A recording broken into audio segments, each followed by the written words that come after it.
አባ ሂሳባችን ስንት ነው? ከዋጋ 500 ብር ነው። 200 ብር ይጎለኛል። ነገ በዚህ ሳልፍ አምጥቼ ልስጥ? አረ ችግር የለውም። አንተ በተመቸ ሰዓት አንጣ፣ አትጨነቅ። አረ አይሆንም፣ ዛሬማ በኔ ነው። ሂሳብ ከፍዬ ልምጣ።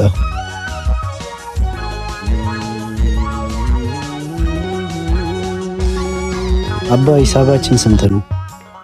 ከዋጋ 500 ብር ነው። 500 ብር?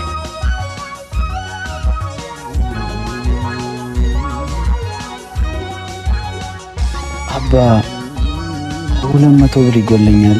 ነገ በዚህ ሳልፍ አምጥቼ ልስጥ? አረ ችግር የለውም። አንተ በተመቸ ሰዓት አንጣ፣ አትጨነቅ። አባት